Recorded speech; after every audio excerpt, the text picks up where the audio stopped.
ওরা উন্নত হয়েছে বটে আমি মানি, কিন্তু আমার চেয়ে বেশি তো তুমি বৃদ্ধাশ্রম দেখো না। ওরা উন্নত হয়েছে বটে আমি মানি, বাট ওরা সুখী না। এটার নাম সুখ? এক টেবিলে বসে দুইজনে খাইছে হোটেলে, স্ত্রী স্ত্রীর কাঠ পাঞ্চ করতেছে, স্বামী স্বামীর কাঠ পাঞ্চ করতেছে, যার যার বিল শেষে দিতেছে। এটার নাম কি সুখ? কি কয় চেয়ারম্যান সাহেব? এর নাম সুখ? আপনি বলেন এটার নাম সুখ? না না, মানুষ হিসাবে বলেন এটার নাম সুখ? স্ত্রী আমার বিল দিব ওই, এটার নাম সুখ? হায় হায়, কোথায় যাব আমি? এটার নাম সুখ? আমাদের যুবকরা তো এখন পর্যন্ত কিছুই হয় না, খালি একটা ভুল ওই দেখছে, ওরে দেখে হাসছে, এখনই জানটা পুরা কুইলা প্লেটে উঠে দিয়া দিতে চায়। হাসিটাও মনে হয় ওরে দেখা দেয় না, ও বুঝা পেয়েছে। এখানে কত যুবক আছে 14 তারিখ পর্যন্ত আশা করতেছে যদি এইবার লেখা পাঠায় আই ডট ডট ইউ। কতজন এখনো আশায় আছে? ও যখন বউকে বোর বিল দেয় না, ও কি মেহমান খাওয়াবে নাকি? আমাদের ভিতরে যে আতিথেয়তা আছে ওয়ার্ল্ড ফেমাস, বাংলাদেশের মতো আতিথেয়তা দুনিয়ার কোথাও নেই। আমাকে বুঝাইতে হবে না, 99টা দেশ তো দেখছি, অহংকার মনে করেন যাই মনে করেন, আমি চিনি, আমাকে চিনাইতে হবে না। দুনিয়ার কোন মহাদেশ তো বাকি নাই যে দেখি না আমি। আমাদের মতো আতিথেয়তা দুনিয়ার কোথাও নেই, বাংলাদেশের মতো আতিথেয়তা সারা দুনিয়া বলে।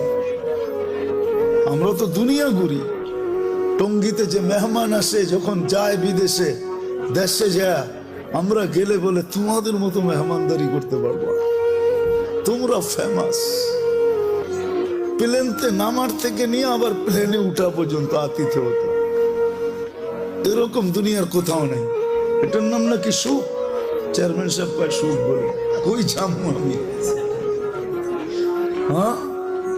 2005-এ বিক্রমপুর দেখে বলতেছি, 2005-এ ফার্স্ট টাইম আমি জাপান গেছি, এরপরও গেছি, জানি না চেয়ারম্যান সাহেব জাপান গেছে কিনা।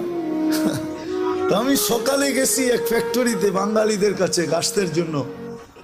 আমি যখন উপরে চড়ছি তো ছেলেরা আমাকে বলতেছে হুজুর নিচে কাউকে দেখাচ্ছেন? আমি বললাম দেখছি এক মহিলা ওয়াটার গান দিয়ে পরিষ্কার করতেছে। আপনাকে আশ্চর্য কথা শোনাবো, ওই মহিলাকে জানেন? আমি বললাম কে? ওইটা আমাদের মালিকের বউ।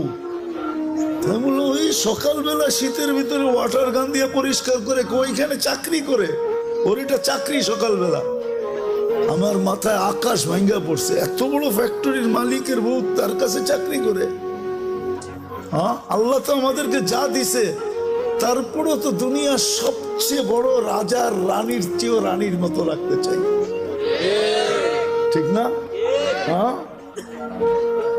হুজুররা অল্প বেতন পায়, কিন্তু যায় দেখেন বউ করে রানীর চেয়েও রানী করে রাখে। হুজুররা যতটুকুই বেতন পায় মাদ্রাসা মসজিদে, আমার মাথায় আকাশ ভাঙ্গা বলছে। তা আমি বললাম ও চাকরি করে, এত বড় ফ্যাক্টরির মালিক। তো বলছে হুজুর ও যে মদ খাবে পয়সা কে দিবে, ও যে জুয়া খেলবে পয়সা কে দিবে, ও যে হোটেলে খাবে পয়সা কে দিবে, ও যে আরো কিছু করবে এটা পয়সা কে দিবে? এটার নাম সুখ? 18 বছর হইতে দেরি, ছেলে পেলে উড়া যেতে দেরি হয় না। বৎসরে 2টা কেক কাটে, একটা ফাদার ডে একটা মাদার ডে। এটার নাম সুখ? হায় হায়, দিন দিছিলেন সুখে থাকার জন্য। সুখে থাকার জন্য প্রবাসে থাকে আপনাদের সন্তানরা। এই এলাকায় বহুত ছেলে প্রবাসে থাকে, আমি জানি। মাসটা যেতে দেরি, সপ্তাহে কতবার ও বাবার কাছে ফোন করে জিগায় বাবা তোমার কেমন আছো, আমি তোমারে দেখতে পারি না। ওরা তো 18 বছর হইতেই উড়ে যায়। 18 বছর যেদিন পুরা হয় ওই দিন প্রথম কাজ হলো পুলিশ স্টেশনে যায় ওকে ইনফরমেশন করা যে আমার 18 বছর, ওকে আমি স্বাধীন। উড়ে যাবে। এটার নাম সুখ। সুখ তো দিছিল এটার জন্য, দিন দিছিল এটার জন্য যে শাফি রহমতুল্লাহ আলাইহির মতো ব্যক্তি সারাদিন পরিশ্রম করে আসতেন, রাত্রে যখন বাড়িতে ফিরতেন মার পায়ে তেল মালিশ করে পাও টিপা টিপা ঘুম পড়াইতেন, মাঝে মাঝে তালু উঠাইয়া চুমা দিতেন। মা জিজ্ঞাসা করতো কি করি সেটা? তোমার পায়ের তালুতে চুমা দিই না, আমি তো আমার জান্নাতে চুমা দিয়ে স্বাদ নিতেছি। দিন দিছিলেন এটার জন্য। মুসা আলাইহিস সালাম জিজ্ঞাসা করছে আমার জান্নাতের বন্ধুকে, বলছে কসাই।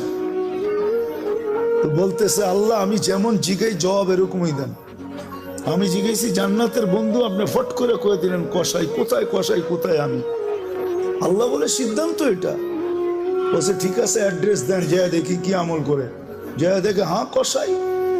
বলছে তোর এখানে মেহমান হওয়া যাবে? কয় বিলকুল যাবে, কিন্তু শর্ত আছে, আমি দোকান বন্ধ করে বাড়িতে আগে যাব না, আগে এক জায়গায় যাব তারপরে আমার বাড়িতে যাব। তো মুসা আলাইহিস সালাম বলে চল ভাই, যেমন বলবি তেমনই। তো কাজ করে দোকান বন্ধ করে যায় এক ঝুপড়িতে ঢুকছে। খুনখুনে বৃদ্ধা যা রুটি তৈরি করছে, তরকারি তৈরি করছে।